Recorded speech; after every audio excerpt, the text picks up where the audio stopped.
Prabowo siapkan 34 proyek waste to energy atasi krisis sampah.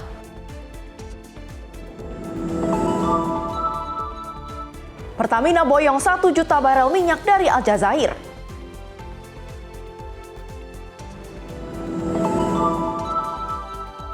TNI Polri bawa layanan medis ke desa terdampak bencana.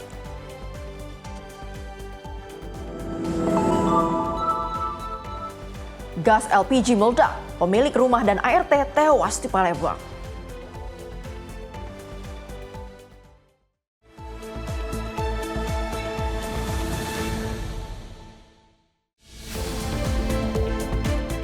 Halo, selamat malam pemirsa Simpo TV.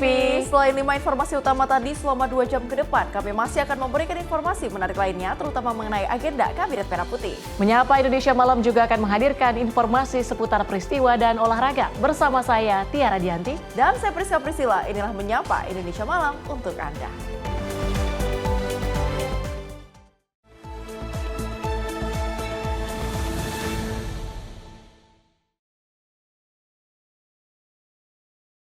Pemirsa, kita awali dengan informasi pertama di mana Presiden Prabowo Subianto menyampaikan bahwa masalah sampah menjadi isu krusial nasional. Hal ini disampaikan Presiden Prabowo dalam taklimat di Rakornas Pemerintah Pusat dan Daerah di Sentul Bogor, Senin pagi 2 Februari. Presiden Republik Indonesia Prabowo Subianto mengatakan masalah sampah kini menjadi isu krusial nasional. Dalam rapat koordinasi nasional pemerintah pusat dan daerah, Presiden menyebut hampir seluruh tempat pembuangan akhir di Indonesia diproyeksi mengalami overkapasitas pada tahun 2028. Sebagai langkah strategis, Prabowo menyatakan bahwa pemerintah akan membangun 34 proyek pengelolaan sampah jadi energi atau waste to energy di berbagai daerah. Proyek waste to energy tersebut ditargetkan mulai dibangun tahun ini dan beroperasi dalam waktu 2 tahun ke depan dengan nilai investasi 3,5 miliar dolar Amerika Serikat. Bahwa masalah bangsa ini sekarang adalah juga yang sangat krusial adalah masalah sampah.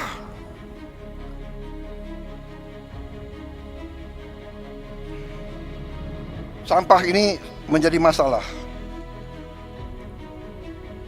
Diproyeksi hampir semua TPA sampah akan mengalami overcapacity pada tahun 2028, bahkan lebih cepat.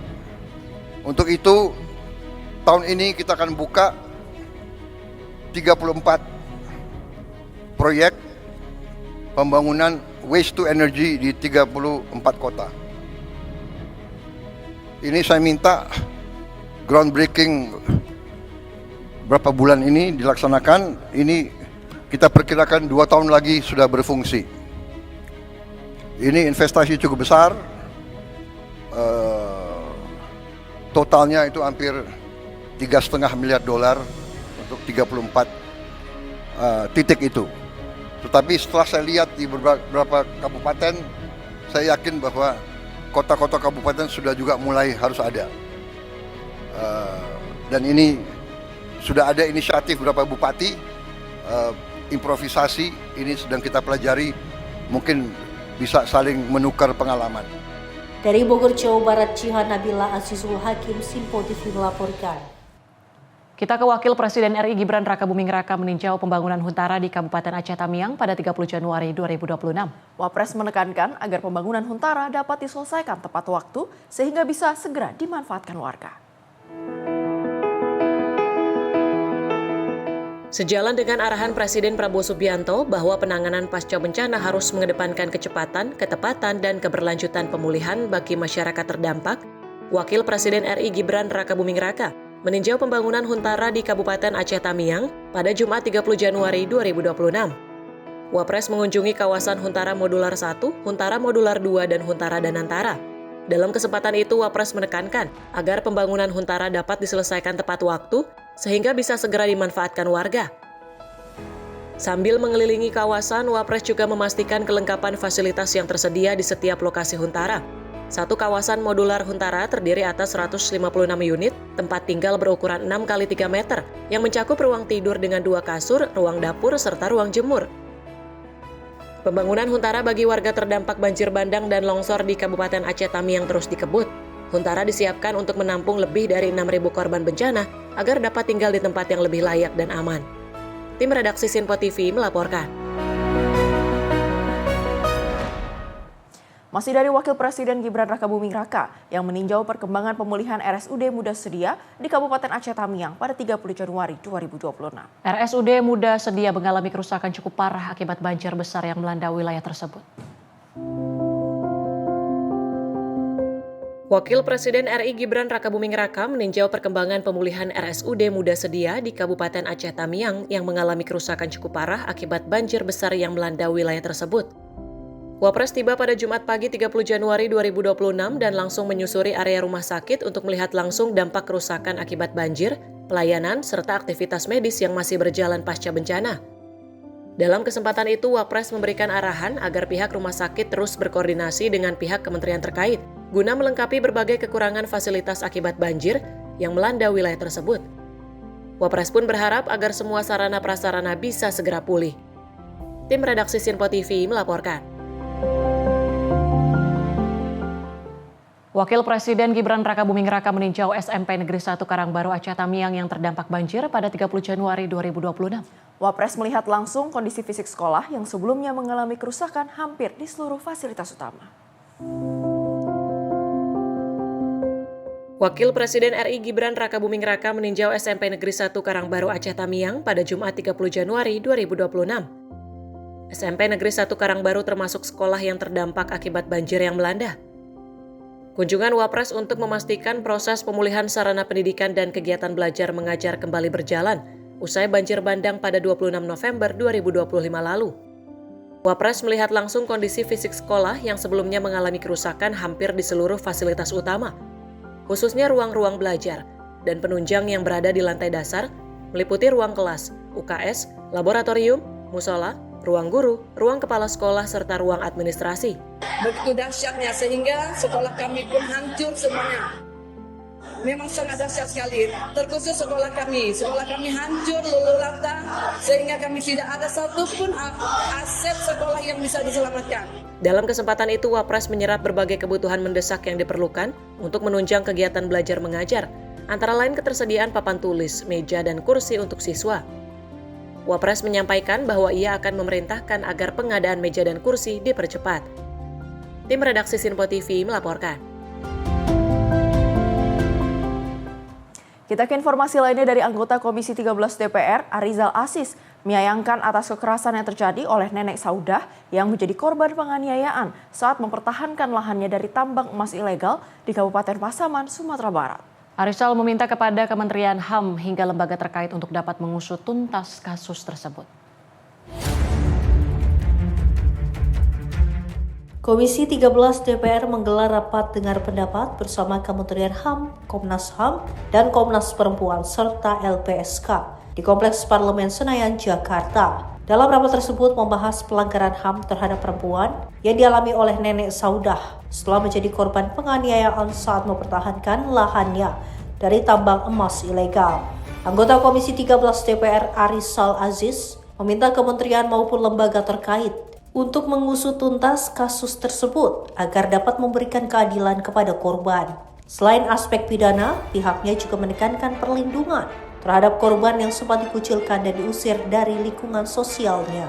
Bu Saudah meminta kepada pemerintah ya, kasus ini ya yang dialaminya minta keadilan. Hanya itu dimintanya. Bagaimana ya proses hukum yang berlaku di Indonesia. Kasusnya ada 3 ini nampaknya. Pertama kasus pelanggaran HAM ya. Itulah kami di Komisi 13 betul-betul meminta keterangan dari Bu Saudah. Yang kedua juga pelanggaran tentang pidana kekerasan ya. Tentu berkaitan dengan pidana. Yang kedua juga tentang tambang ilegal ya. Yang sudah berjalan sudah sekian tahun ya. Yang mana Ibu Saudah mempertahankan tanah haknya, tanah ulayatnya ya. Dengan adanya mempertahankan tanah ulayatnya terjadilah seperti ini, kekerasan terhadap Ibu Saudah. Dalam kesempatan yang sama, nenek Saudah yang menjadi korban penganiayaan meminta agar untuk mendapatkan keadilan, serta meminta untuk dapat dipulihkan nama baiknya yang sempat dikucilkan. Saya kepingin keadilan betul-betul sama anak-anak cucu saya semua. Mudah-mudahan dikasih keadilan yang sebaik-baiknya. Dan saya meminta dipulihkan nama baik saya di kampung saya sendiri. Terima kasih sama kalian semua. Mudah-mudahan Allah lah yang membalas kebaikan kalian. Saya tidak banyak bisa bicara, cuma terima kasih sebanyak-banyak sama kalian. Dari Jakarta, Farizal Ahmad Amin, Simpo TV melaporkan. Komisi 13 DPR mendorong pihak kepolisian untuk dapat mengusut tuntas para pelaku yang melakukan penganiayaan terhadap Nenek Saudah yang berusia 68 tahun setelah mempertahankan lahan miliknya dari tambang ilegal di Kabupaten Pasaman, Sumatera Barat. Pasalnya, pihak kepolisian baru menetapkan 1 tersangka, sedangkan berdasarkan keterangan korban, para pelaku berjumlah 4 orang. Seorang nenek berusia 68 tahun Saudah menjadi korban penganiayaan brutal setelah mempertahankan lahan miliknya dari tambang ilegal di Nagari Lubuk Aro, Pasaman, Sumatera Barat. Dalam kasus ini, korban mengaku bahwa pelaku penganiayaan terhadap dirinya berjumlah 4 orang, sementara pihak kepolisian baru menetapkan 1 tersangka. Menyoroti hal itu, anggota Komisi 13 DPR, Arizal Aziz meminta aparat penegak hukum untuk segera dapat menangkap para pelaku lainnya. Iya betul, apa yang disampaikan oleh Bu Saudah, yang tersangka itu tidak sesuai yang melakukan kepada dirinya. Dalam ingatan dari Bu Saudah itu ada 4 orang, ya. Tetapi yang ditersangkakannya 1 orang.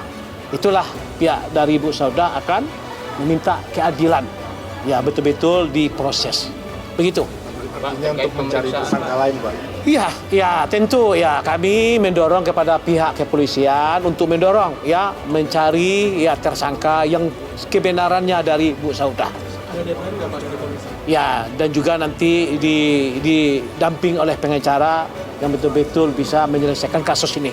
Ada deadline nggak Pak dari komisi? Deadline Target. Oh iya, secepatnya dari Komisi 13 meminta kepada pihak pemerintah untuk secepatnya mengungkit permasalahan ini. Semester 1 tahun. Dari Jakarta, Farizal Ahmad Amin, Simpo TV melaporkan.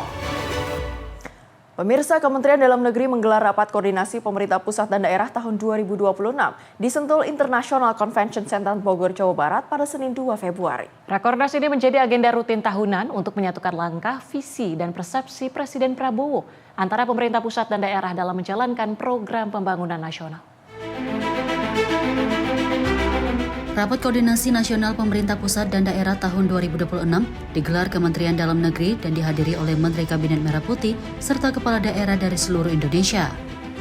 Rakornas ini dihadiri Gubernur dan Wakil Gubernur, Bupati dan Wakil Bupati, Wali Kota dan Wakil Wali Kota, serta unsur Forum Komunikasi Pimpinan Daerah atau Forkopimda.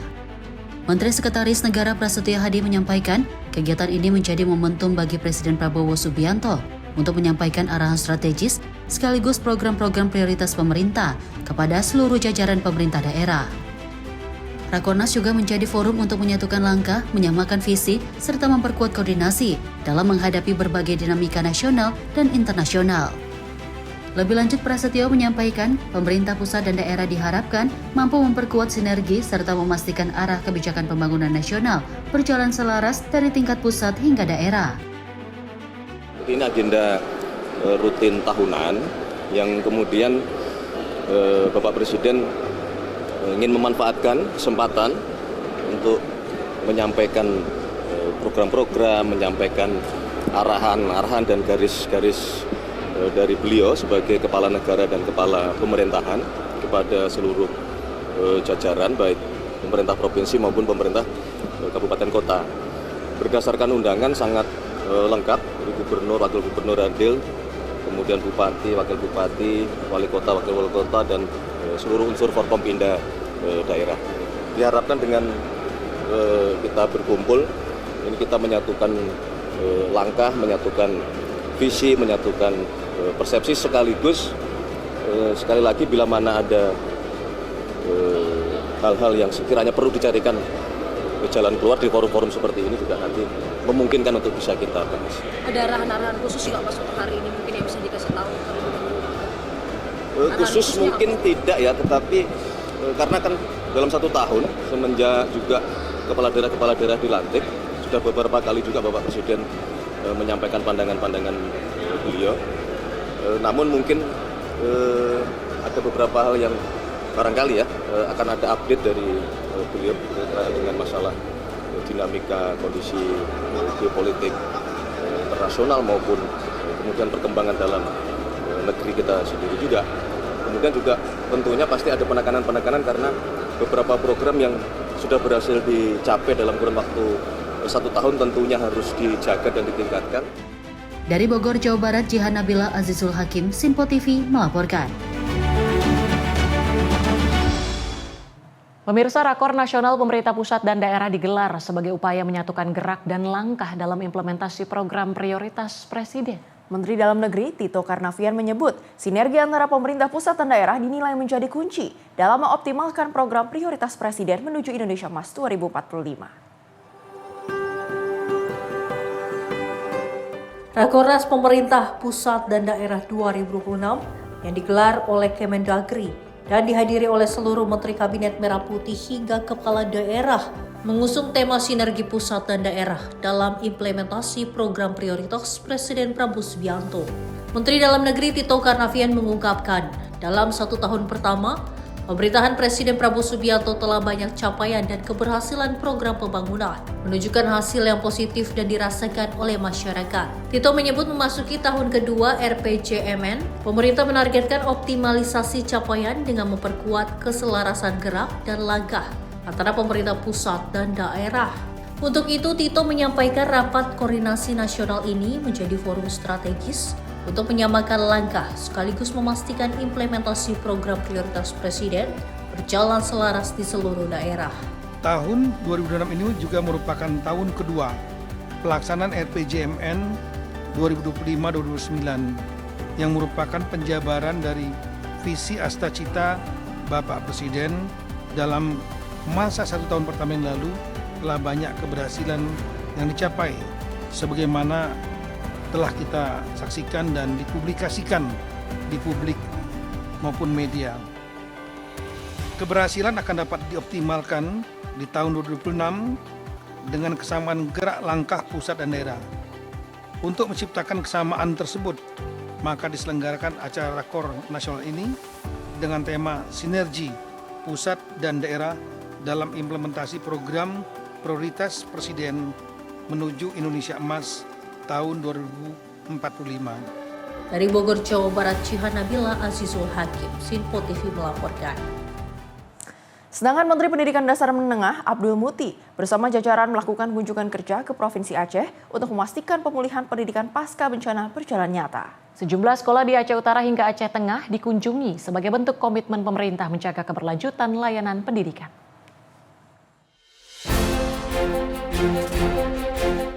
Menteri Pendidikan Dasar dan Menengah Abdul Muti bersama jajaran melakukan kunjungan langsung ke Provinsi Aceh untuk memastikan proses pemulihan pendidikan pasca bencana berjalan sesuai kebutuhan di lapangan.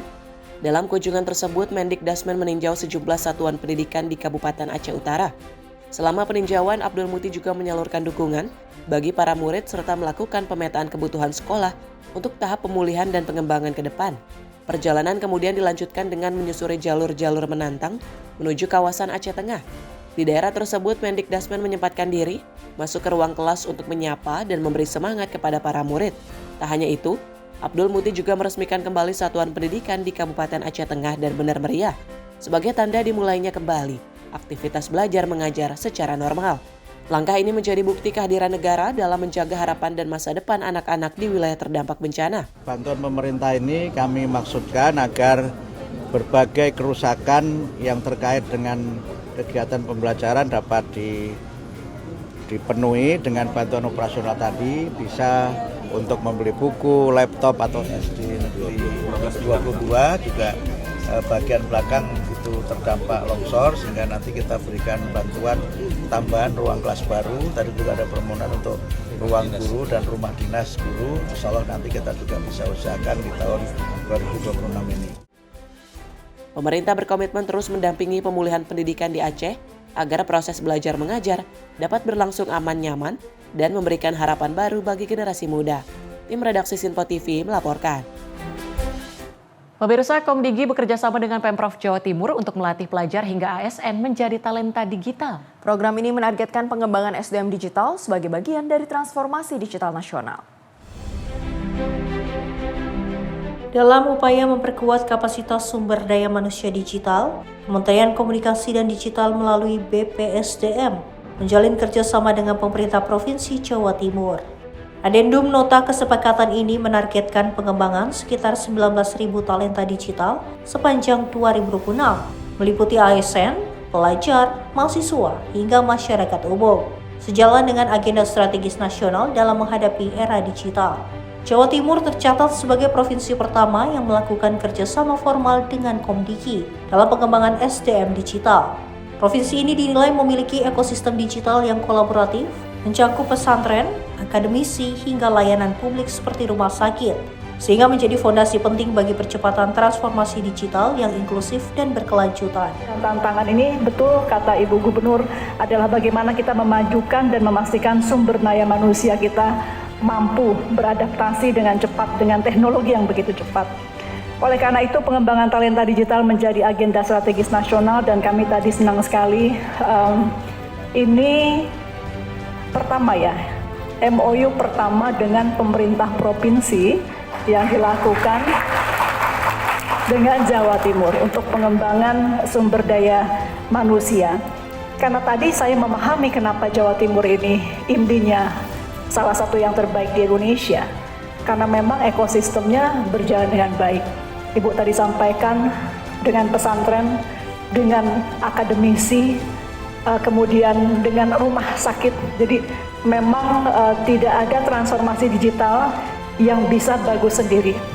Jadi tidak ada daerah di negara manapun yang pemerintahnya transformasi digitalnya bagus, tapi sektor swastanya tidak, atau rumah sakitnya tidak, dan lain-lain. Jadi ini memang tadi terbukti bukan hanya angka-angka, tapi dari penjelasan Ibu Gub, memang masuk akal kenapa tadi beberapa penghargaan diterima, karena kita lihat dari yang hadir hari ini pun cukup menunjukkan bahwa kolaborasi sudah berjalan dengan amat baik di Jawa Timur dalam rangka menerima, membangun, memajukan transformasi digital.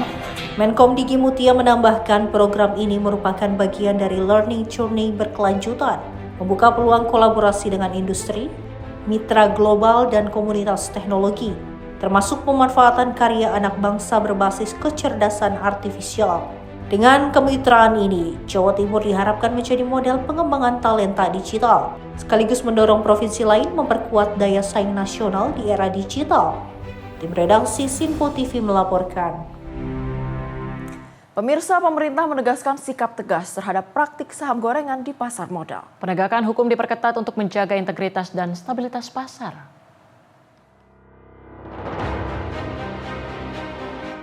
Pemerintah menegaskan sikap tegas terhadap praktik goreng-menggoreng saham di pasar modal. Menteri Koordinator Bidang Perekonomian Erlangga Hartarto menyebut praktik spekulatif dan manipulatif merugikan investor sekaligus merusak kredibilitas pasar modal Indonesia. Erlangga menegaskan manipulasi harga saham atau share pricing yang tidak wajar merupakan pelanggaran serius terhadap integritas pasar. Pemerintah berkomitmen membersihkan pasar modal dari berbagai praktik yang merusak mekanisme perdagangan yang sehat. Pemerintah tidak mentolerir, sekali lagi pemerintah tidak mentolerir praktik manipulatif share pricing atau saham gorengan manipulatif. Penyalahgunaan dan manipulasi pasar tidak hanya berdampak pada harga saham dan kepentingan investor, tetapi juga berpengaruh terhadap tingkat kepercayaan terhadap sistem keuangan nasional. Pemerintah akan mendukung penuh proses hukum agar berjalan sesuai dengan aturan. Dampak manipulasi pasar tidak hanya dirasakan investor retail, tetapi juga mempengaruhi kepercayaan publik terhadap sistem keuangan nasional. Selain itu, praktik ini berpotensi menghambat arus investasi asing langsung atau FDI yang diperlukan untuk mendukung pertumbuhan ekonomi. Tim redaksi Sinpo TV melaporkan.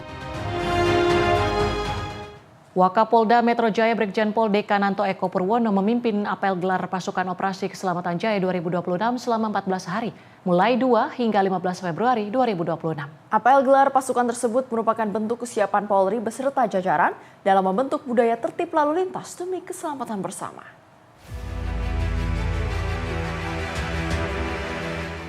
Wakapolda Metro Jaya Brigjen Pol Dekananto Eko Purwono menyampaikan tujuan utama dari Operasi Keselamatan Jaya 2026, yakni untuk meningkatkan kesadaran dan kepatuhan masyarakat dalam berlalu lintas. Terlebih menurut Eko, jelang bulan suci Ramadan, mobilitas masyarakat di wilayah Jakarta dan sekitarnya cenderung meningkat dan berdampak langsung pada kepadatan lalu lintas, kecelakaan, hingga potensi pelanggaran.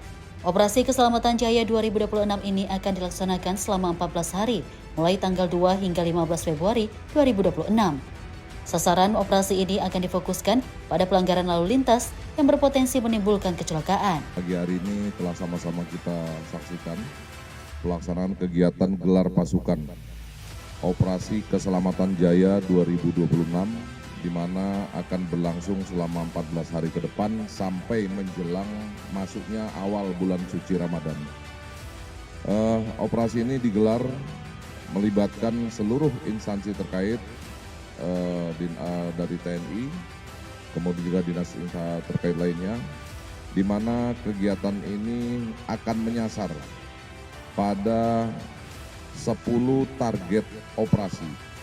Kita ketahui bahwa Operasi Keselamatan Jaya merupakan operasi cipta kondisi menjelang pelaksanaan bulan suci Ramadan dan nantinya akan disambung dengan pelaksanaan Operasi Ketupat Jaya di penghujung bulan suci Ramadan. Pada operasi kali ini kita melibatkan sebanyak 2.939 personil gabungan tersebar di seluruh wilayah Jakarta, di mana kita akan menargetkan pelanggaran-pelanggaran yang berpotensi ataupun berdampak terhadap ancaman keselamatan pengguna jalan yang lain. Dari Jakarta, Sri Dewi Andayani, Mutia Anggiani, Sinpo TV melaporkan. Pemirsa, TNI Polri dari jajaran Koramil dan Polsek Cimanggis turut serta didistribusikan makanan bergizi gratis ke sekolah. Hal ini dilakukan untuk memberikan pembuktian bahwa menu makan bergizi gratis yang diberikan aman untuk dikonsumsi oleh para penerima manfaat.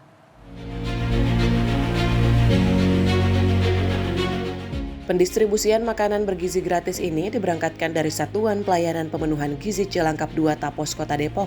Seluruh siswa di Sekolah Dasar Plus Fathahilah merasa sangat senang saat menerima makanan bergizi gratis.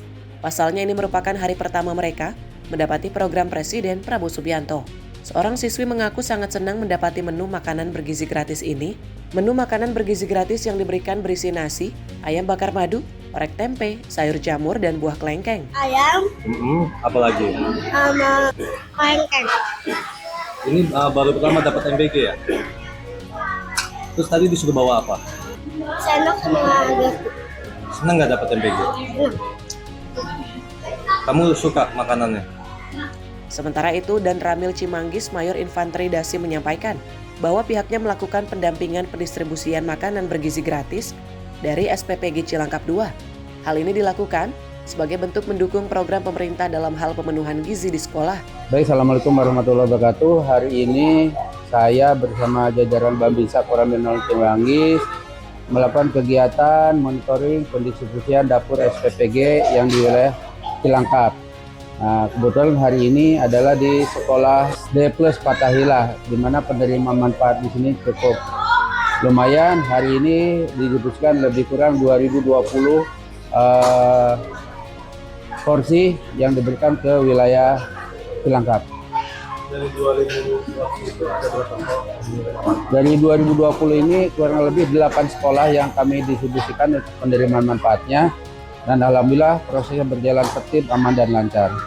Kalau di Fathahilah sendiri ada berapa porsi? Untuk di sekolah Fathahilah ini kurang lebih ada 229 porsi yang diterima oleh pihak sekolah. Ini baru pertama kali? Ya, ini adalah perdana untuk dapur 2 Cilangkap. Terus mendukung ya Pak untuk program Bapak Presiden.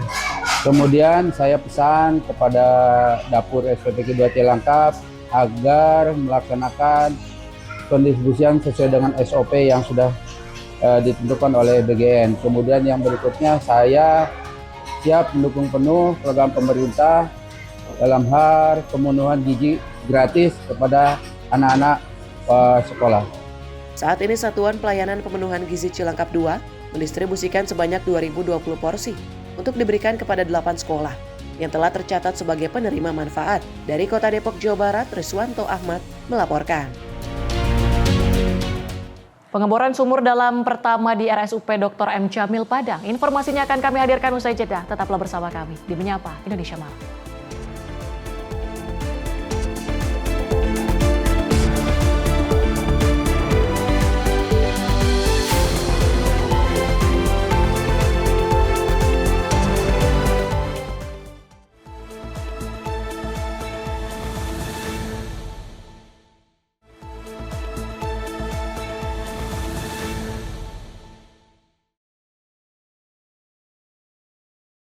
Terima kasih pemirsa, Anda masih bersama kami di Sinpo TV. Kita lanjutkan ke informasi berikutnya dari tim SAR gabungan yang menemukan satu anak laki-laki yang hilang setelah terseret ombak di pantai Ujung Batu, Kota Padang pada Minggu 1 Februari 2026. Jasad korban ditemukan oleh petugas sekitar 500 meter dari lokasi dilaporkan hilang.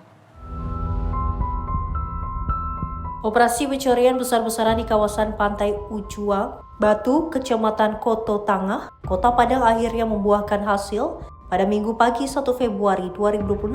Pencarian ini berakhir duka setelah tim SAR gabungan menemukan Rozi 8 tahun dalam kondisi tidak bernyawa. Rozi merupakan korban terakhir dari total 3 anak yang terseret ombak saat sedang mandi-mandi di pantai tersebut pada Sabtu 31 Januari 2026. Pencarian yang dimulai sejak pukul 7 waktu Indonesia bagian Barat ini membuahkan hasil kurang dari 2 jam kemudian. Jasad korban ditemukan tidak jauh dari titik awal dilaporkan hilang, sekitar 500 meter dari lokasi kejadian perkara. Peristiwa naas ini bermula saat Rozi bersama 2 temannya, Akbar dan Akmal, sedang asik mandi-mandi di tepi pantai. Namun ombak besar tiba-tiba datang menerjang dan menyeret ketiganya hingga ke tengah laut. Sebelumnya jasad Akbar dan Akmal telah lebih dahulu ditemukan pada hari Sabtu kemarin dalam kondisi meninggal dunia. Dengan ditemukannya Rozi, seluruh korban dalam tragedi ini telah berhasil dievakuasi. Tim redaksi Sinpo TV melaporkan. Seorang pemuda ditemukan tewas tenggelam di aliran Sungai Cimanceri, Kecamatan Kemiri, Kabupaten Tangerang, Banten pada Kamis sore. Korban yang diketahui sedang berpesta miras bersama teman-temannya itu terpleset dan akhirnya tercebur terbawa arus sungai yang deras.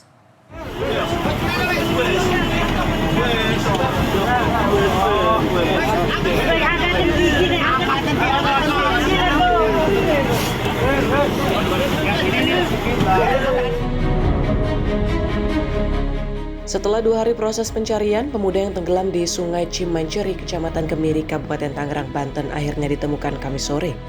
Namun saat ditemukan tim SAR gabungan, pemuda berusia 21 tahun bernama Muhyiddin ini sudah dalam kondisi tidak bernyawa di aliran Sungai Cimanceri. Adik korban yang datang ke lokasi kejadian jatuh pingsan setelah melihat kakaknya sudah terbungkus kantong jenazah di atas mobil Basarnas yang melakukan evakuasi. Komandan tim Basarnas mengatakan sebelumnya korban bersama teman-temannya menggelar pesta miras di pinggir Sungai Cimanceri pada 27 Januari. Karena kondisi hujan, korban dan teman-temannya tersebut kemudian memilih untuk pindah ke atas perahu yang bersandar di bibir Sungai Cimanceri. Korban dan teman perempuannya yang melompat ke atas perahu kemudian terpeleset hingga akhirnya tercebur ke Sungai Cimanceri yang berarus deras. Namun teman perempuannya berhasil menyelamatkan diri, sedangkan korban terbawa arus Sungai Cimanceri yang mengalir deras ke arah laut. Korban akhirnya ditemukan tim SAR gabungan yang melakukan pencarian dalam kondisi tewas sejauh 800 meter dari lokasi jatuhnya korban. Untuk kronologis, menurut saksi bahwa korban bersama rekan-rekannya sedang melakukan aktivitas minum minuman keras di gubuk di tepi Sungai Cimanceri tepatnya. Karena kondisi saat itu sedang turun hujan, maka korban dan 1 orang rekannya mengajak berpindah ke atas perahu. Dan rekan-rekannya tidak berselang lama kemudian melihat korban itu terjebur ke sungai. 1 orang berhasil diselamatkan Kemudian satu orang ini ditemukan dalam keadaan meninggal dunia. Kami melakukan pencarian dimulai dari tanggal 28, itu dimulai dari LKP, kemudian sampai ke muara Sungai Cimanceri itu menggunakan aqua eye. Jadi kami melakukan penyekenan menggunakan alat sonar untuk mendeteksi korban yang berada di bawah permukaan air. Kemudian kami juga melakukan teknik jangkar, serta kami melakukan pencarian menggunakan perahu karet serta bantuan dari masyarakat. Untuk penemuan korban itu kurang lebih jarak dari LKP itu 800 meter jaraknya dari tempat kejadian. Posisi korban pada saat ditemukan di tepi sungai yang di Enceng Gondok, kondisi seperti itu. Untuk kendala saat proses pencarian yaitu pertama adalah arus sungai yang cukup deras, kemudian ombak dan arus dari laut Pak yang cukup kencang untuk beberapa hari ini, jadi cukup menyulitkan dari kami. Kalau kedalaman ini berapa meter? Untuk kedalaman itu variatif ya, dari 1 sampai 5 meter Pak ya. Untuk penemuan korban, penemuannya dari kejadian itu kurang lebih 39 jam. Saat ini korban berapa? Untuk selanjutnya korban kami serahkan ke pihak keluarga untuk diproses selanjutnya dan dibawa ke rumah duka. Usai berhasil dievakuasi, jenazah korban kemudian diserahkan tim SAR gabungan ke pihak keluarga untuk disemayamkan di rumah duka sebelum dimakamkan. Tim Liputan Sinpo TV melaporkan.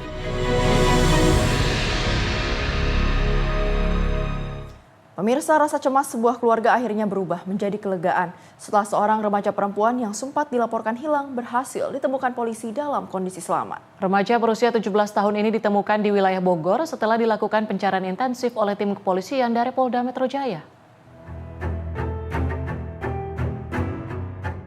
Tim Subdit Resmob di Reskrimum Polda Metro Jaya berhasil menemukan seorang remaja perempuan berinisial APA berusia 17 tahun yang sebelumnya dilaporkan hilang sejak 24 Januari 2026.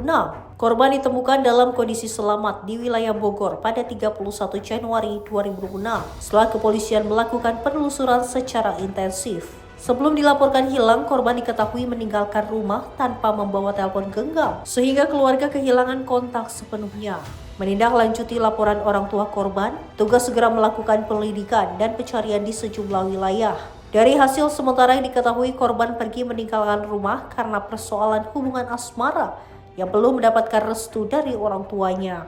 Kepolisian menghimbau masyarakat, khususnya orang tua, untuk meningkatkan komunikasi dengan anak agar permasalahan dapat diselesaikan tanpa harus berujung pada kejadian serupa. Tim redaksi Sinpo TV melaporkan. Terbukti mengkonsumsi narkoba jenis sabu, 3 perempuan di Kabupaten Kuningan, Jawa Barat diringkus polisi Sabtu siang. 26 paket sabu siap edar dengan berat 7,8 gram dan alat hisap diamankan petugas. Mereka mendapat barang haram tersebut dari pembelian secara online melalui platform TikTok. Satres Narkoba Polres Kuningan, Jawa Barat meringkus 3 perempuan berinisial TS usia 42 tahun, WE usia 42 tahun, dan YI usia 45 tahun pada Sabtu siang. Ketiganya terlibat pengedaran dan penggunaan narkotika jenis sabu. 1 diantaranya merupakan residivis kasus serupa, sedangkan 2 tersangka lainnya terbukti positif menggunakan narkoba setelah dites urin. Dari tangan tersangka, petugas mengamankan barang bukti berupa 26 paket sabu siap edar dengan berat 7,8 gram dan alat hisap. Pengakuan tersangka, barang haram tersebut diperoleh dengan cara melakukan pembelian melalui platform media sosial TikTok dan mengambilnya di suatu tempat yang telah disepakati. Akibat perbuatannya, ketiga perempuan tersebut dijerat pasal tentang penyalahgunaan narkotika dengan ancaman hukuman maksimal 20 tahun penjara. Sabu-sabu, sabu-sabu kebetulan kita amankan atas nama saudara Tia, TS, kemudian saudara Y dan saudara W. Semuanya 3 orang, cuman untuk si TS itu yang memang dia pengedar. Pengedar yang diamankan di Ciloa ya, Desa Ciloa, Kecamatan Keramat Mulia, Kabupaten Kuningan. Adapun BB yang kita amankan 7 gram, 7,08 gram. Nah, kemudian untuk yang duanya pada saat kita amankan ada di sana di TKP, kita tarik juga karena dia lihat tidak ada barang bukti, tes urin oleh kita dites urin dan dia positif ketika 3-nya, maka yang 2 kita rehab dengan melalui tes asesmen terpadu di BNK. Sementara itu, akun TikTok tersebut kini sedang dalam penyelidikan petugas. Dari Kuningan, Jawa Barat, jurnalis Info TV melaporkan.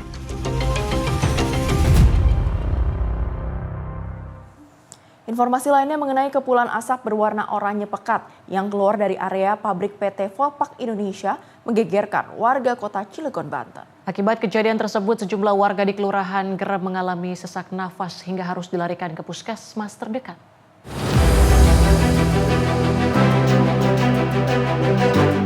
Video amatir warga memperlihatkan kepulan asap berwarna oranye pekat yang keluar dari salah satu tangki penyimpanan bahan kimia milik PT Volpak Indonesia di Kecamatan Grogol, Kota Cilegon, Banten. Pada Sabtu siang, asap dengan bau menyengat tersebut tertiup angin hingga ke pemukiman warga. Peristiwa yang terjadi ini langsung memicu kepanikan. Warga di lingkungan Kalibaru dan Cikuasa mengeluhkan gangguan pernafasan yang cukup serius. Sementara Wali Kota Cilegon Robin Sar yang meninjau situasi meminta PT Volpak segera mendata warga yang terdampak. Ia juga telah memerintahkan Dinas Lingkungan Hidup untuk memeriksa kadar kimia di lokasi guna memastikan tingkat bahayanya bagi kesehatan masyarakat.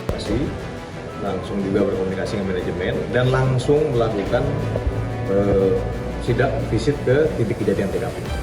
Dan dipastikan tadi siang ketika mulai adanya uap oranye itu sudah dipastikan tidak ada lagi uap yang keluar. Yang pertama, ya. Dari siang itu jam berapa itu, Pak? Jam 2 ya, jam 1 setengah 2 itu sudah clear, jadi tidak ada. Dan dipastikan itu bukan kebocoran pipa ataupun kebocoran dari tangki yang ada, ya. Nah itu dipastikan karena tadi juga kita dengan Pak Kapolres dan juga dari perusahaan memastikan itu. Alhamdulillah tidak ada kebocoran pipa dan tidak ada kebocoran tangki. Salah seorang warga mengaku sangat khawatir karena hingga kini belum ada informasi transparan mengenai jenis gas kimia yang bocor tersebut.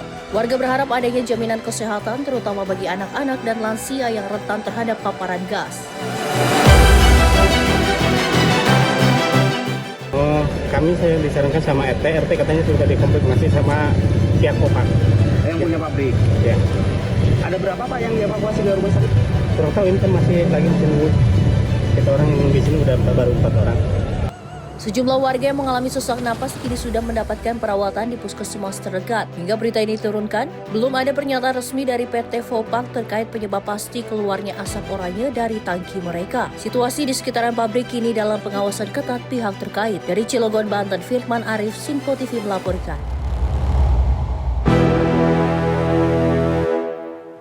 Kita ke informasi lain, pemirsa. Menteri Pekerjaan Umum Dodi Hanggodo memulai langsung pengeboran sumur dalam pertama di RSUP Dr. M. Jamil Padang, Sumatera Barat. Langkah ini menjadi solusi permanen penyediaan air bersih pasca bencana, sekaligus memperkuat layanan dasar rumah sakit rujukan utama di wilayah Sumatera Barat dan sekitarnya.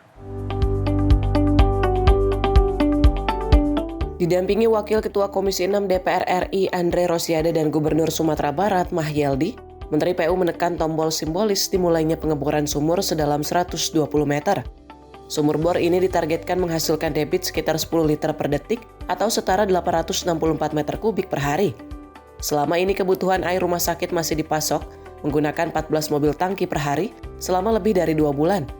Dengan beroperasinya sumur bor ini dan tersambung ke jaringan utama rumah sakit, pemenuhan kebutuhan air bersih RSUP Dr. M. Jamil diharapkan dapat mencapai hampir 90% secara mandiri. Hari ini kita mulai dengan pengeboran sumur dalam 120 meter dengan kapasitas kira-kira nanti yang akan kita hasilkan adalah 10 liter per detik. Tadi sudah dijelaskan oleh tim dari Rumah Sakit M. Jamil. Setelah sumur ini nanti beroperasi dan disambungkan ke sambungan utama rumah sakit, nanti akan dari total seluruh kebutuhannya rumah sakit kita bisa melayani sekitar hampir 90%, dari sisa 10% nanti kita akan berikan caranya untuk menambah kapasitas agar yang tertangani soal air di rumah sakit M. Jamil bisa lebih dari 100%. Berdasarkan data Balai Wilayah Sungai Sumatera 5 Padang, kebutuhan rel air RSUP Dr. M. Jamil mencapai sekitar 1.776 meter kubik per hari. Melalui pembangunan sumur bor ini, produksi air mandiri ditargetkan meningkat menjadi lebih dari 1.100 meter kubik per hari. Pengerjaan dilakukan secara simultan, mulai dari pemasangan pompa, pembangunan rumah pompa, jalur pipa menuju reservoir, hingga pengujian kualitas air sebelum digunakan. Sementara Gubernur Sumatera Barat Mahyildi berharap ketersediaan air bersih ini dapat segera menormalkan seluruh layanan kesehatan di Kota Padang pasca bencana. Tim redaksi Sinpo TV melaporkan. Informasi lain datang dari Pertamina yang mencatat momen bersejarah dengan kedatangan 1 juta barel minyak mentah dari Aljazair ke Indonesia. Pengiriman perdana ini menegaskan kesiapan infrastruktur dan kontribusi perusahaan terhadap ketahanan energi nasional.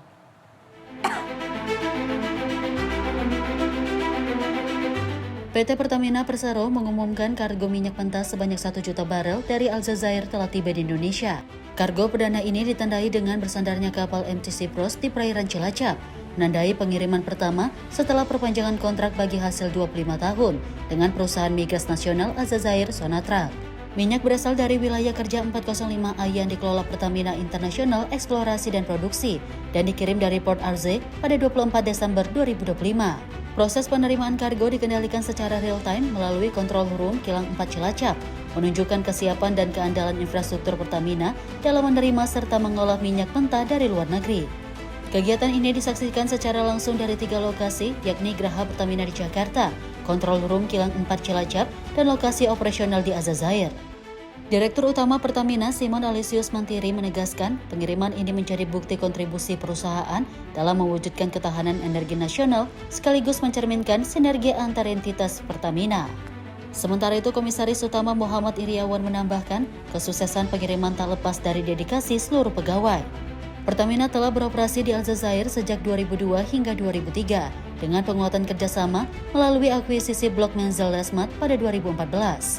Alhamdulillah, dengan rahmat Tuhan yang Maha Besar, hari ini Pertamina berhasil melakukan pembongkaran dan dicat Crude Saharan dari Algeria yang dilakukan oleh perwira-perwira Pertamina International EP yang hari ini telah sampai di Cilacap dengan mendukung pemerintahan Bapak Prabowo Subianto yang didukung oleh seluruh direksi dan komisaris Pertamina. Hal ini tentunya pembongkaran Crude Saharan Blend dari perwira Pertamina International EP yang diolah di PT KPI RU4 Cilacap. Semoga menjadi produk-produk yang bernilai tinggi guna mendukung ketahanan energi nasional. Tim redaksi Sinpo TV melaporkan. Kita ke informasi mancanegara, pemirsa. Venezuela mengambil langkah besar dalam reformasi ekonomi dengan membuka sektor minyak bagi swasta setelah Presiden sementara Delcy Rodriguez menandatangani undang-undang baru yang melonggarkan kontrol negara demi menarik investasi asing di tengah pelonggaran sanksi Amerika. Pemerintah Venezuela menandai perubahan arah kebijakan ekonomi dengan mengesahkan undang-undang baru yang melonggarkan kontrol negara atas industri minyak. Presiden sementara Delcy Rodriguez menandatangani regulasi tersebut hanya beberapa jam setelah disetujui oleh Majelis Nasional di Caracas. Undang-undang ini memungkinkan perusahaan swasta mengelola produksi dan penjualan minyak sekaligus mengakhiri monopoli perusahaan negara PDVSA. Meski demikian, pemerintah menegaskan kepemilikan cadangan minyak tetap berada di tangan negara. Reformasi ini bertepatan dengan langkah Amerika Serikat yang mulai melonggarkan sanksi ekonomi sehingga membuka peluang bagi perusahaan energi Amerika Serikat kembali beroperasi di Venezuela. Pemerintah berharap kebijakan baru ini dapat menarik investasi asing, meningkatkan produksi minyak, serta memulihkan kondisi ekonomi nasional. Sementara itu, pihak oposisi mendesak adanya transparansi dan pengawasan ketat untuk mencegah praktik korupsi. Di sisi lain, para pekerja minyak menyambut pengesahan undang-undang ini dengan perayaan di gedung parlemen. Tim redaksi Sinpo TV melaporkan. Sedangkan Presiden Amerika Serikat Donald Trump menandatangani perintah eksekutif baru yang mengancam pengenaan tarif terhadap negara manapun yang menjual atau memasok minyak ke Kuba. Kebijakan ini dinilai akan semakin memperberat kondisi Kuba yang saat ini tengah dilanda krisis energi berkepanjangan. Keterbatasan pasokan bahan bakar telah menyebabkan pemadaman listrik meluas. gangguan transportasi, serta tekanan pada aktivitas ekonomi dan kehidupan masyarakat. Pemerintah Amerika Serikat menyebut langkah tersebut ditujukan untuk menekan pemerintah Kuba. Washington menegaskan pembatasan akses terhadap pasokan energi merupakan bagian dari upaya mengubah arah kebijakan politik dan ekonomi di pulau tersebut. Perintah eksekutif ini memungkinkan pengenaan tarif atas barang impor dari negara pihak ketiga, khususnya negara yang terbukti menjual atau menyediakan minyak ke Kuba, terlepas dari jenis produk yang diekspor ke Amerika Serikat. Langkah tersebut berpotensi memicu dampak luas, tidak hanya terhadap hubungan dagang internasional, namun juga terhadap stabilitas pasar energi global di tengah kondisi geopolitik yang sudah tegang. Hingga saat ini belum ada tanggapan resmi baik dari pemerintah Kuba maupun dari negara-negara yang selama ini dikenal sebagai pemasok minyak utama ke pulau tersebut. Tim redaksi Simpo TV melaporkan. Dan antara percepat transformasi industri kesehatan nasional, informasi selengkapnya usai jeda, tetaplah bersama kami di Simpo TV.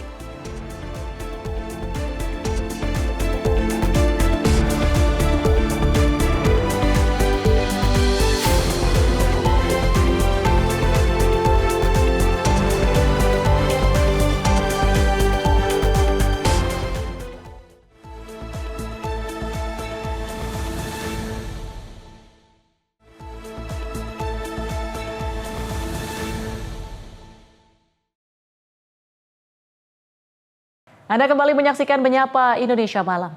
Pemirsa, Menteri Investasi dan Hilirisasi Rosan Ruslani turut berupaya untuk meningkatkan industri kesehatan di Indonesia.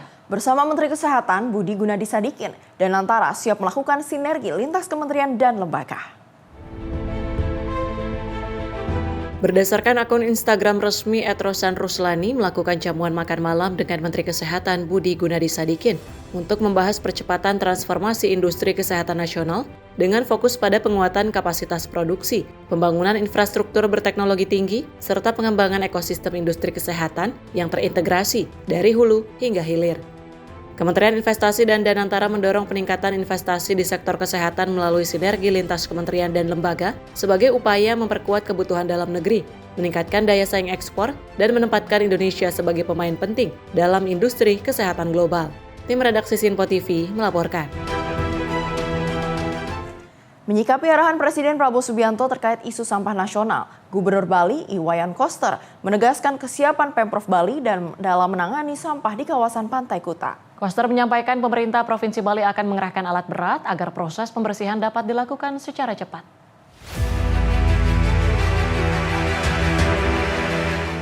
Gubernur Bali Iwayan Koster menyampaikan Pemprov Bali akan membentuk satuan tugas dengan menyiagakan personil dan alat berat di kawasan pantai. Hal ini dilakukan usai Presiden Prabowo menyatakan sampah menjadi isu krusial nasional dalam taklimatnya di Rakornas Pemerintah Pusat dan Daerah 2026.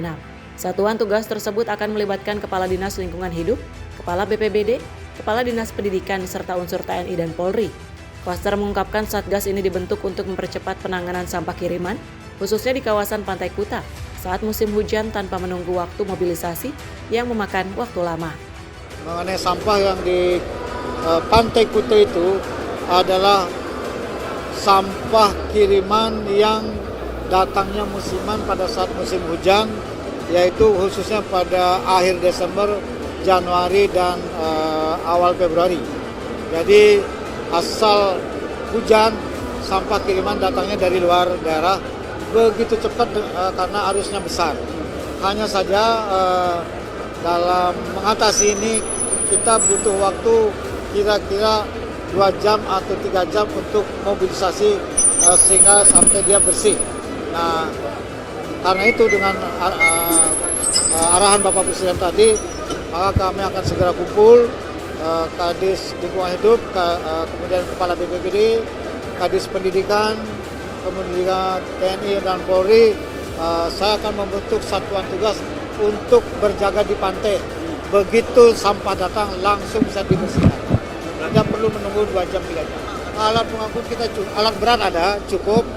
Kalau alat berat kan kalau tidak nongkrong di situ kan butuh waktu beberapa jam untuk gerak dari lokasinya.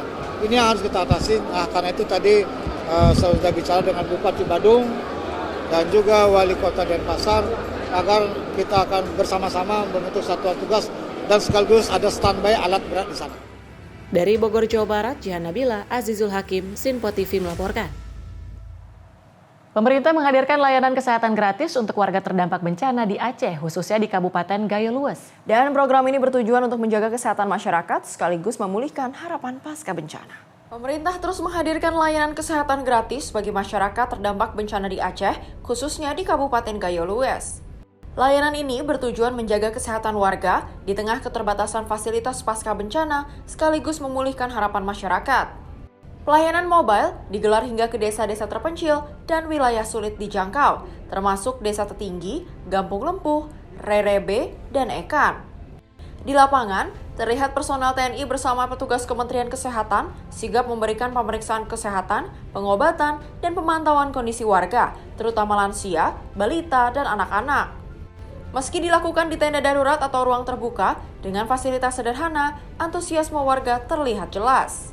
Layanan kesehatan gratis memberikan rasa aman sekaligus harapan, memperkuat pemulihan masyarakat pasca bencana, dan menekankan komitmen pemerintah hadir di tengah mereka. Tim redaksi Sinpo TV melaporkan.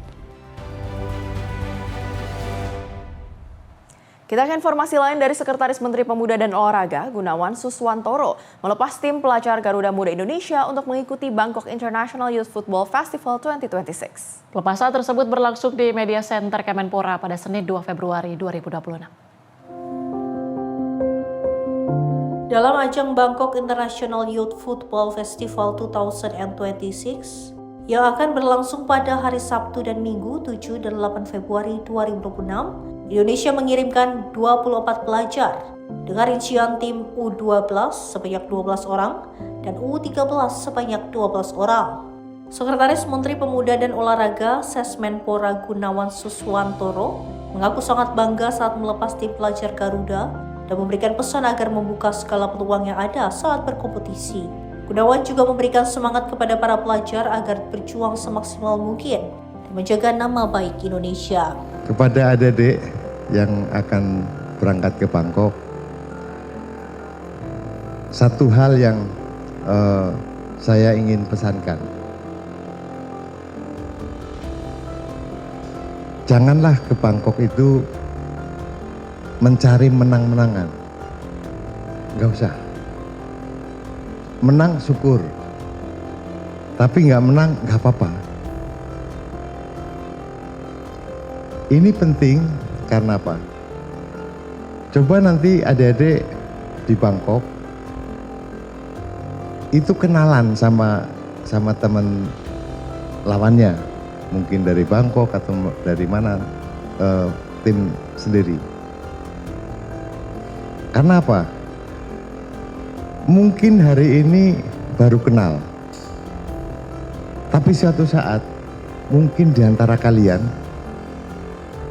itu bisa menjadi pejabat tinggi di negeri ini. Prosesi pelepasan berlangsung dengan penuh semangat. Para pemain tim pelajar Garuda Muda Indonesia tampak antusias dan siap bersaing dengan tim-tim pelajar dari berbagai negara. Turut hadir dalam acara tersebut, Vice Presiden PT Goldcoin Indonesia selaku sponsor utama pelatih tim pelajar Garuda Muda Indonesia, Sapran Oktari dan M. Syukur, para atlet, ofisial, dan para orang tua. Tim redaksi Sinpo TV melaporkan. Pemirsa, TNI Polri menyalurkan layanan kesehatan keliling untuk warga terdampak bencana di Sumatera. Tim medis mendatangi desa-desa untuk memeriksa kesehatan dan memberikan pengobatan gratis secara langsung.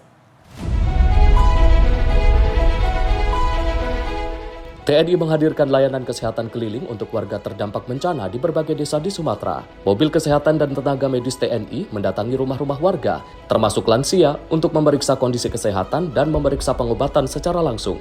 Kegiatan dilakukan di beberapa desa seperti Batu Hula, Aek Ngadol Nauli, Pasar Tuka, dan Kebon Pisang, dengan pendirian posko kesehatan di hunian sementara, serta penyediaan ambulans siap siaga untuk pelayanan darurat.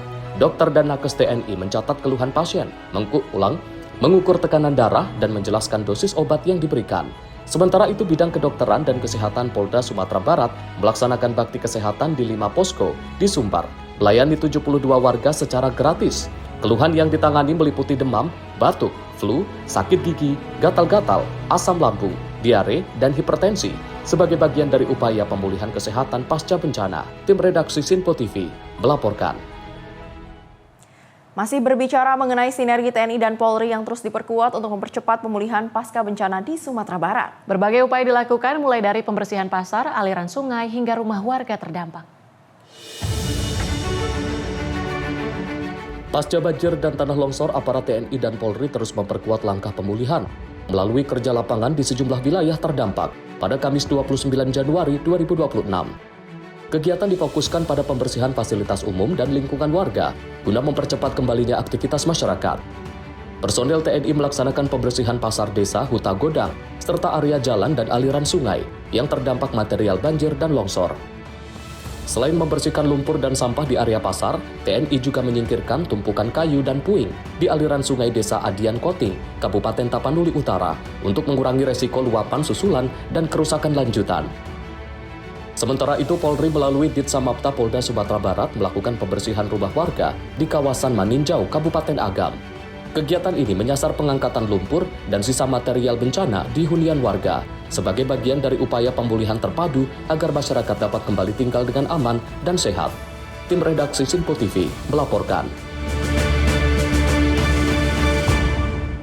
Pemirsa, Sumatera Barat memasuki masa pemulihan pasca bencana dengan percepatan pembangunan hunian sementara bagi warga terdampak. Kehadiran Huntara diharapkan membantu warga kembali beraktivitas dan melanjutkan kehidupan secara bertahap. Upaya pemulihan pasca bencana di Sumatera Barat terus dilakukan melalui percepatan pembangunan hunian sementara bagi warga terdampak. Hingga Kamis 29 Januari, terdapat 4 titik lokasi yang menjadi fokus pengerjaan di sejumlah daerah. Di Jorong Padang Kunyik, Nagari Bungo Tanjung, Kecamatan Batipuh, Tanah Datar, pekerjaan masih berada pada tahap pemasangan dan penyesuaian rangka bangunan. Sementara itu di Kapalokoto, Kecamatan Pauh, Kota Padang, aktivitas pembangunan difokuskan pada pengecoran serta penataan area kerja. Adapun di Jorong Kubu Gadang, Nagari Sumpur, Batipuh Selatan, pembangunan telah memasuki tahap pemasangan panel dinding dan penyempurnaan bukaan pintu serta jendela. Selain itu, pembangunan Huntara juga berlangsung di Nagari Puluik-Puluik, 4 Nagari Bayang Utara, Kabupaten Pesisir Selatan, dengan tahap pendirian rangka utama. Secara keseluruhan, pekerjaan di berbagai lokasi berjalan dalam tahapan berbeda. Sebelumnya, pemerintah telah meresmikan 117 unit Huntara di Agam dan menargetkan total 618 unit terbangun di Sumatera Barat agar warga dapat segera meninggalkan pengungsian dan kembali menjalani aktivitas normal. Tim redaksi Simpo TV melaporkan. Sementara itu, Menteri Pertanian Andi Amran Sulaiman menyalurkan bantuan kemanusiaan bagi korban bencana longsor di Kecamatan Cisarua, Kabupaten Bandung Barat, Jawa Barat pada 28 Januari 2026. Sebanyak 24 truk bantuan disalurkan kepada masyarakat terdampak berisi pangan siap saji, beras, air mineral, mie instan, biskuit, susu UHT, serta kebutuhan pokok lainnya. Kehadiran Menteri Pertanian RI Andi Amran Sulaiman bersama Wakil Menteri Pertanian, jajaran Eselon 1 Kementerian Pertanian, serta Komisi 4 DPR RI di lokasi bencana di Cisarua, Kabupaten Bandung Barat, menegaskan kehadiran negara dalam merespon cepat bencana dan melindungi masyarakat terdampak. Dalam kesempatan itu, Menteri Pertanian RI Andi Amran Sulaiman menyalurkan bantuan kemanusiaan bagi korban bencana longsor di Kecamatan Cisarua, Kabupaten Bandung Barat, Jawa Barat pada 28 Januari 2026. Mentan menyampaikan duka cita atas korban bencana di Cisarua, Kabupaten Bandung Barat. Adapun sebanyak 24 truk bantuan disalurkan kepada masyarakat terdampak berisi pangan siap saji, beras, air mineral, mie instan, biskuit, susu UHT, serta kebutuhan pokok lainnya. Lebih dari sekedar tanggap darurat, Mentan menegaskan perlunya solusi jangka panjang untuk mencegah bencana serupa terulang, khususnya di kawasan rawan longsor. Mentan mendorong perubahan pola tanam di wilayah dengan tingkat kemiringan tinggi, dengan mengganti tanaman hortikultura menjadi tanaman tahunan, perkebunan yang memiliki perakaran kuat untuk menahan erosi dan mencegah longsor. Kami minta Pak Bupati, kami bersama Komisi 4, apalagi pada kebetulan dapilnya di sini, kami akan mengganti tanaman hortikultura di daerah kemiringan tajam. Itu kita ganti menjadi tanaman perkebunan. Contoh, kelapa, kemudian kopi, alpukat, ini sudah ada, anggarannya sudah ada. Nanti kami tinggal tunggu usulan dari Pak Bupati, Pak Gubernur. Insya Allah kita kebetulan ada PT kami di sini akan bergerak cepat. Mentan juga memastikan pemerintah pusat siap membantu pemulihan lahan pertanian dan sarana produksi, termasuk greenhouse yang terdampak melalui koordinasi intensif dengan pemerintah daerah. Tim redaksi Sinpo TV melaporkan. Pemirsa, informasi peristiwa akan kami hadirkan usai jeda. Tetaplah bersama kami di Sinpo TV.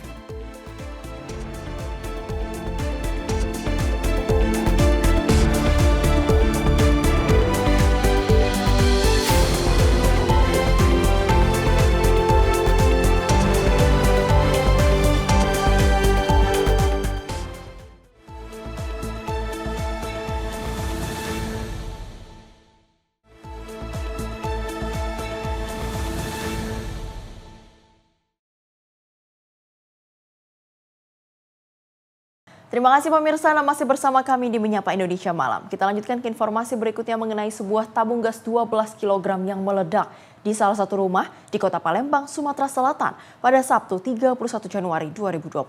2 dari 9 orang yang berada di dalam rumah meninggal dunia. Rekaman kamera pengawas ini merekam detik-detik saat tabung gas meledak hingga meluluhlantahkan rumah di Jalan Ratu Sianum, Lorong Nepos, Kecamatan Ilir Timur 2, Kota Palembang, Sumatera Selatan pada Sabtu 31 Januari 2026. Ledakan keras membuat warga sekitar panik, berhamburan dan berupaya menyelamatkan para penghuni rumah. 2 dari 9 orang penghuni rumah yakni Dewi Rohayati pemilik rumah dan Murni ART tewas dengan luka bakar 90%. Sedangkan 7 orang lainnya termasuk 2 diantaranya balita berhasil selamat dan masih dalam penanganan medis di Rumah Sakit Pelabuhan Boom Baru Palembang. Menurut warga sekitar, saat peristiwa terjadi, korban bersama keluarga sedang menyiapkan masakan untuk acara ruah menjelang memasuki bulan suci Ramadan. Namun 12 kg yang digunakan diduga mengalami kebocoran dan meledak. Sekitar jam asar itu memang ada kebocoran, tapi tuan rumah tidak boleh hirau tapi sudah dipesani semua almarhumah ini. Sekitar jam 5 lewat itu meledak tiba-tiba. Tapi itu tuan rumah cek kompor karena posisi udara yang dalam rumah itu sudah mati lagi, gas kalau isi sudah. Itu menurut informasi. Seluruh korban ada total 9 orang dibawa ke pelabuhan kalau. Yang meninggal kemarin Siko ditambah semalam Siko. Jadi korban sampai sekarang belum. Jenazah kedua korban meninggal dunia dimakamkan pada Minggu 1 Januari 2026 di TPU Kandang Kawat dan Kawah Tengkurep, Kota Palembang.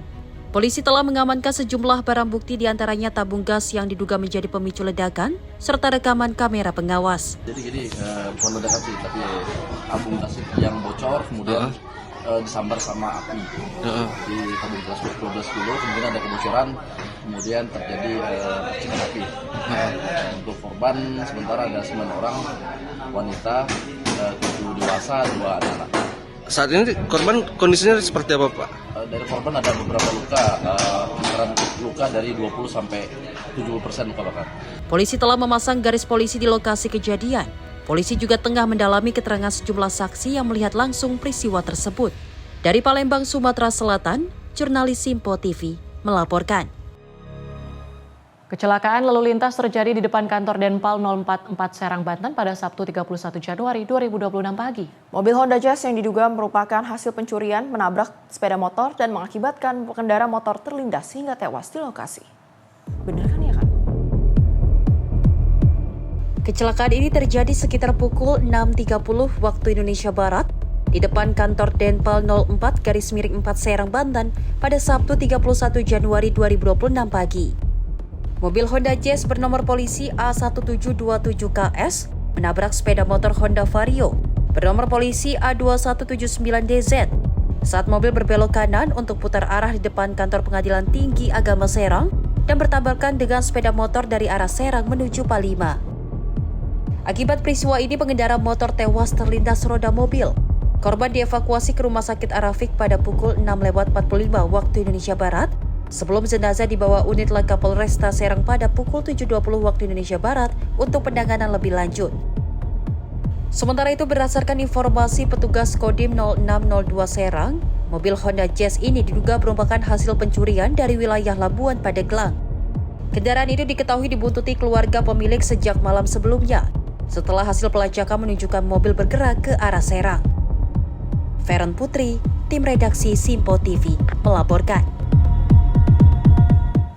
Sementara itu peristiwa penikaman yang menyebabkan korban jiwa terjadi di toko kelontong di Jalan MT Haryono, Kelurahan Gunung Samarinda Baru, Balikpapan Utara. Seorang pekerja toko ditemukan tewas saat sedang bekerja pada Selasa 27 Januari 2026. Kasus penikaman ini terjadi di toko kelontong yang berlokasi di Jalan MT Haryono, Kelurahan Gunung Samarinda Baru, Balikpapan Utara pada Selasa 27 Januari 2026.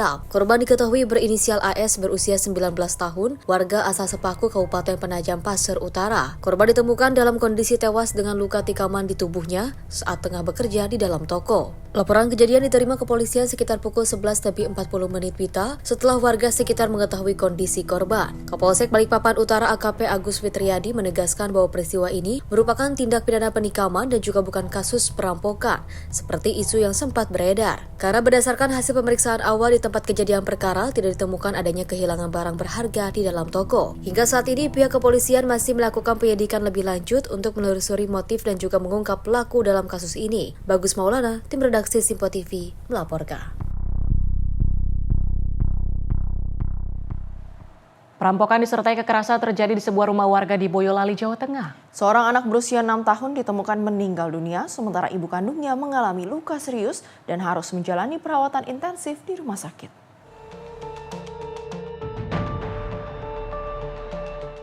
Peristiwa pencurian dengan kekerasan terjadi di Dukuh Pengkol, Desa Pengkol, Kecamatan Karanggede, Kabupaten Boyolali, pada Kamis sore 29 Januari 2026, pukul 15:45 waktu Indonesia bagian Barat. Kepolisian menyebut saat kejadian, rumah tersebut dihuni seorang ibu dan 2 anak. Anak kedua, AO berusia 6 tahun, ditemukan dalam kondisi meninggal dunia di dalam rumah.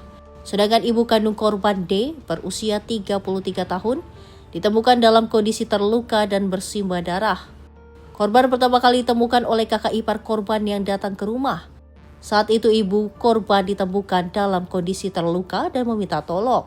Saat dicari, anak korban ditemukan sudah tidak bernyawa di dekat kamar mandi rumah. Setelah mendapat laporan warga, petugas kepolisian langsung menuju lokasi kejadian. Garis polisi dipasang dan olah tempat kejadian perkara segera dilakukan. Jenazah korban kemudian dievakuasi ke Rumah Sakit Dr. Murwardi Solo untuk diproses autopsi. Sedangkan ibu korban dilarikan ke rumah sakit untuk mendapatkan perawatan medis akibat luka serius. Dari hasil pendataan sementara, barang yang dilaporkan hilang dalam kejadian ini salah satunya sepeda motor milik korban.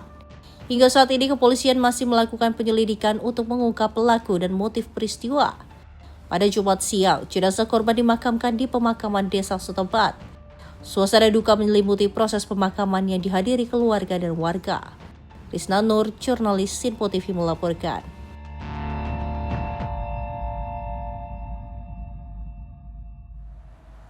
Pemirsa, aksi penganiayaan terhadap pegawai retail terekam kamera CCTV di Jalan Ampera Raya, Pasar Minggu, Jakarta Selatan pada Sabtu 31 Januari 2026. Aksi ini diduga dipicu lantaran mobil menabrak sepeda motor yang terparkir di depan toko. Aksi kriminal jalanan diduga terjadi di Jalan Ampera Raya, Pasar Minggu, Jakarta Selatan pada Sabtu malam 31 Januari 2026. Sekelompok orang datang dan memukuli sejumlah orang di area parkir toko dan pegawai retail yang berada di dalam toko. Berdasarkan keterangan warga, aksi penganiayaan bermula saat mobil SUV menabrak sejumlah sepeda motor yang terparkir di area toko. Pemilik motor dan sejumlah orang yang melihat kejadian mendatangi mobil, meminta pengemudi bertanggung jawab atas kerusakan sepeda motor yang ditabrak. Namun bukannya mendapat ganti rugi. Sekelompok orang berbadan besar yang diduga hubungi pengemudi datang dan memukuli setiap orang yang berada di lokasi dengan membabi buta, termasuk sejumlah pegawai retail yang berada di dalam toko. Aksi ini pun terekam jelas kamera CCTV di lokasi. Akibat penganiayaan ini sejumlah pegawai mengalami luka, dan terkait penganiayaan ini, para korban memilih tidak melaporkan kejadian karena takut mendapatkan serangan susulan. Feren Putri, tim redaksi Simpo TV, melaporkan. Warganet di Jagadmaya dihebohkan dengan beredarnya video seorang pria yang nekat menghentikan mobil secara paksa di kawasan Bintaro, Tangerang Selatan. Pria yang diduga dalam kondisi mabuk ini tidak hanya menghadang laju kendaraan, namun juga berusaha untuk merusak bagian spion mobil hingga meresahkan para pengendara.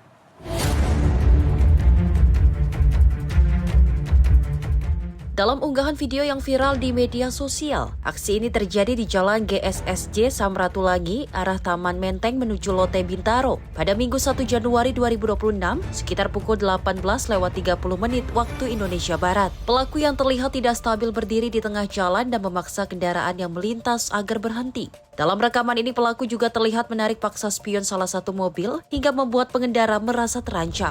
Aksi ini dinilai sangat membahayakan keselamatan lalu lintas karena terjadi pada jam sibuk di jalur yang ramai dilewati warga pulang beraktivitas. Menanggapi kejadian ini, masyarakat berharap pihak berwenang segera turun tangan untuk mengamankan pelaku agar kejadian serupa tidak terulang kembali. Para pengendara yang sering melintas di area ini dihimbau agar tetap waspada dan segera melaporkan ke pihak terkait jika menemukan tindakan yang mengancam keselamatan di jalan raya. Zata Yumni, tim redaksi Simpo TV melaporkan.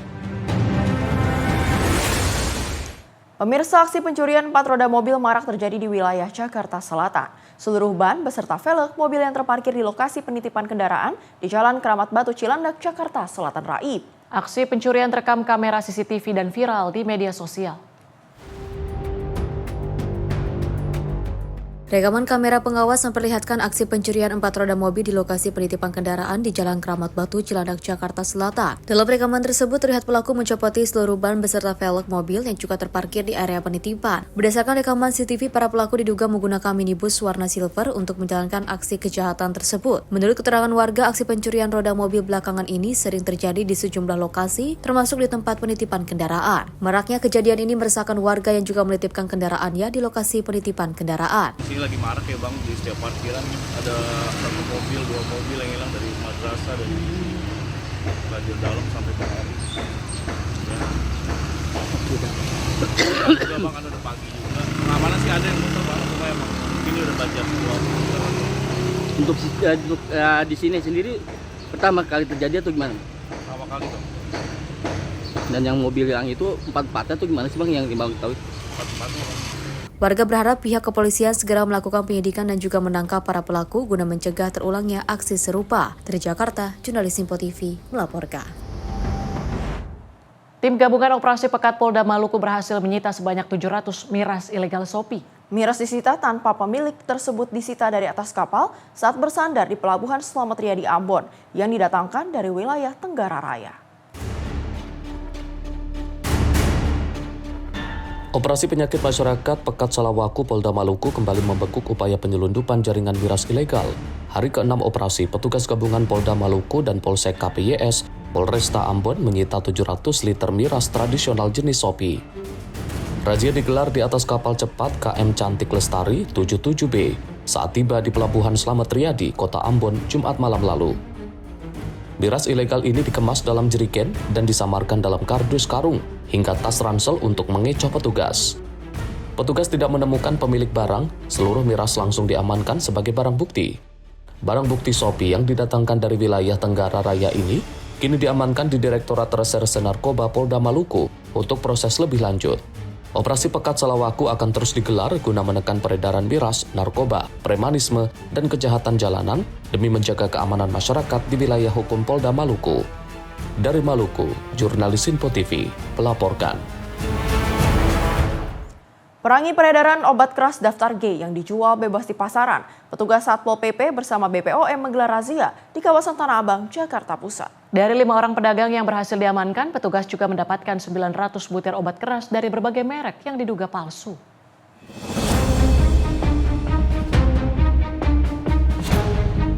Sejumlah penjual obat keras eceran ini tak berkutik saat diamankan petugas gabungan Satpol PP bersama Balai Besar Pengawas Obat dan Makanan Jakarta di kawasan Pasar Tanah Abang, Jakarta Pusat. Mereka dirazia lantaran nekat menjual obat keras yang masuk dalam daftar G secara terang-terangan dan tanpa disertai resep dokter. Hasilnya, sebanyak 900 butir obat daftar G seperti Tramadol, Heximer, dan Trihexypenidil berhasil diamankan dari tangan para pedagang. Wali Kota Jakarta Pusat Arifin menuturkan, razia digelar menyusul banyaknya aduan masyarakat yang resah dengan penjualan obat keras secara terang-terangan di pinggir jalan. Obat-obatan daftar G tersebut kerap disalahgunakan para remaja yang bisa menimbulkan efek memabukkan. Ini dijual edar ya dengan cara-cara tertutup, ditawar-tawarin di jalan dan sebagainya. Dan ini sangat membahayakan. Nah itulah makanya jajaran Satpol PP bersama Badan POM hari ini melakukan operasi ya kawasan Tanah Abang, dan inilah hasilnya. Lebih kurang yang terlihat di sini ya ada sekitar 60-an 900 butir ya, 900 butir yang terjaring orang itu ada 5 ya, ada 5. Satu orang tadi melarikan diri ya, selamat ya. Jadi ini sekali lagi saya sampaikan terima kasih jajaran Satpol PP dengan Badan POM yang hari ini melakukan operasi tangkap tangan, jumlahnya juga cukup banyak, dan kita berharap bukan hanya sampai sini, kita akan telusuri ya siapa yang memproduksi barang-barang ini, siapa yang memasok dan sebagainya. Bahkan tadi dari Badan POM setelah melihat ya obat-obatan yang terlihat ini ada indikasi yang sangat penting kita informasikan. Nampaknya indikasinya ini obatnya tidak palsu ya, obatnya bisa dikatakan ini diduga ya, patut diduga ini tidak benar obatnya. Selain akan membawa sampel obat untuk diuji lebih lanjut ke Balai Besar POM Jakarta, petugas juga akan menelusuri produsen hingga pemasok obat-obatan kepada para pedagang. Sementara kelima pedagang obat keras yang terjaring diminta membuat surat pernyataan serta dikenakan sanksi tindak pidana ringan. Dari Jakarta, Riswanto Ahmad, Sinpo TV melaporkan. Pemirsa, informasi tadi menutup perjumpaan kita hari ini. Saya Azhar Putra, mewakili rekan kerja yang bertugas mengucapkan terima kasih. Selamat malam dan sampai jumpa.